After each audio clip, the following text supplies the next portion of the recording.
Hi hello నమస్తే welcome back to our channel. ఈరోజు మనం మంచి లంచ్ బాక్స్ రెసిపీని ప్రిపేర్ చేసుకుంటున్నాం. చాలా అంటే చాలా కమ్మగా చాలా టేస్టీగా ఉంటుంది. వంకాయలతో ఇలా ఒకసారి రైస్ని ప్రిపేర్ చేసి చూడండి, చాలా బాగుంటుంది. పిల్లలైతే ఒక్క మెతుకు కూడా మిగిల్చకుండా మొత్తం ఖాళీ చేసేస్తారు, అంత టేస్టీగా ఉంటుంది. ఈ రైస్ని మనం ఎలా ప్రిపేర్ చేసుకోవాలి ఇప్పుడు చూద్దాం. ముందుగా ఇలా ఒక 3 వంకాయలు తీసుకోవాలి. ఇప్పుడు ఇలా ఒక బౌల్లోకి కొద్దిగా వాటర్ అలానే సాల్ట్ వేసుకోవాలి. ఇప్పుడు ఇందులోకి మనం తీసుకున్న వంకాయలన్నింటినీ ఇలా మనము చిన్న ముక్కల్లా కట్ చేసుకుని వాటర్లోకి వేసుకోవాలి. అలానే ఇప్పుడు స్టవ్ ఆన్ చేసుకుని ఇలా ఒక పెనం పెట్టుకొని కొద్దిగా ఆయిల్ వేసుకోవాలి. ఆయిల్ కాస్త హీట్ ఎక్కిన తర్వాత ఇప్పుడు ఇందులోకి ఆవాలు, పచ్చిశనగపప్పు, మినపప్పు అలానే కట్ చేసి పెట్టుకున్న ఉల్లిపాయ, పచ్చిమిర్చి, కరివేపాకు వేసుకొని ఇలా ఒకసారి అంతా బాగా కలుపుకొని ఫ్రై చేసుకోవాలి. ఇలా ఇందులోకి ఉల్లిపాయ వేసుకొని ఇలా ఒకసారి అంతా బాగా కలుపుకొని ఫ్రై చేసుకున్న తర్వాత ఈ ఉల్లిపాయ కాస్త మగ్గిన తర్వాత ఇప్పుడు ఇందులోకి 1 టీ స్పూన్ దాకా అల్లం వెల్లుల్లి పేస్టు అలానే కొద్దిగా పుదీనా వేసుకొని ఇలా ఒకసారి అంతా బాగా కలుపుకొని ఫ్రై చేసుకోవాలి. ఇలా ఈ రైస్లోకి కొద్దిగా పుదీనా వేసుకుంటే టేస్ట్ అయితే చాలా బాగుంటుంది. చూసారు కదా, ఇలా ఒకసారి అంతా బాగా కలుపుకొని ఫ్రై చేసుకున్న తర్వాత ఇప్పుడు ఇందులోకి మనం ముందుగా కట్ చేసి పెట్టుకున్న వంకాయలు కూడా వేసుకొని ఇలా ఒకసారి అంతా బాగా కలుపుకొని ఫ్రై చేసుకోవాలి. చూసారు కదా, ఇలా ఈ వంకాయలు కాస్త ఫ్రై అయిన తర్వాత ఇప్పుడు ఇందులోకి 1/2 టీ స్పూన్ దాకా పసుపు అలానే 1/2 టీ స్పూన్ దాకా సాల్ట్ వేసుకోవాలి. ఇప్పుడు ఇందులోకి కొద్దిగా సాల్ట్ వేసుకోవాలి. తర్వాత రైస్ వేసుకున్నాక మిగిలిన సాల్ట్ కూడా వేసుకోవాలి. చూసారు కదా, ఈ విధంగా ఒకసారి అంతా బాగా కలుపుకొని ఫ్రై చేసుకున్న తర్వాత ఇప్పుడు ఇందులోకి ఒక టమాటాని ఇలా సన్నగా కట్ చేసుకొని ఇందులోకి వేసుకోవాలి.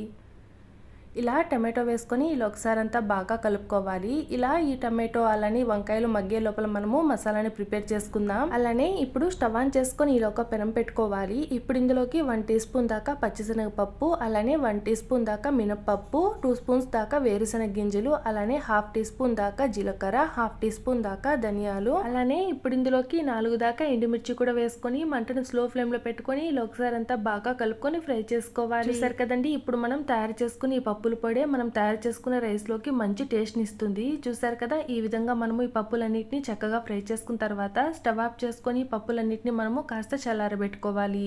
చూసారు కదా, ఇలా ఇవన్నీ చల్లారిన తర్వాత ఇలా ఒక మిక్సీ జార్ తీసుకోవాలి. ఇప్పుడు ఇందులోకి మనం వేయించుకున్నవన్నీ మిక్సీ జార్లోకి వేసుకోవాలి. అలానే ఇప్పుడు ఇందులోకి 4 దాకా వెల్లుల్లి అలానే కొద్దిగా పచ్చి కొబ్బరి ముక్కలు ఇవన్నీ వేసుకొని ఇలా ఒకసారి బాగా మెత్తగా గ్రైండ్ చేసుకోవాలి. ఇలా ఈ పొడిలోకి పచ్చి కొబ్బరి వేసుకుంటేనే టేస్ట్ చాలా బాగుంటుంది. చూసారు కదండి, ఈ విధంగా మనం ఈ పొడిని తయారు చేసుకొని పక్కన పెట్టుకుందాం.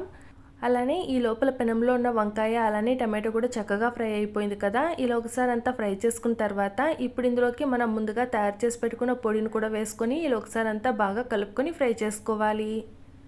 చూసారు కదా, ఈ విధంగా అంతా ఫ్రై చేసుకున్న తర్వాత ఇప్పుడు ఇందులోకి ఉడికించి పెట్టుకున్న రైస్ వేసుకోవాలి. ఇక్కడ నేను నార్మల్ రైసే తీసుకుంటున్నాను. ఇలా రైస్ వేసుకున్న తర్వాత ఇప్పుడు ఇందులోకి కొద్దిగా సాల్ట్ వేసుకోవాలి. మనం ముందుగా వంకాయలు ఫ్రై చేసుకునేటప్పుడు సాల్ట్ వేసుకున్నాం కాబట్టి కాస్త చూసుకొని వేసుకోవాలి.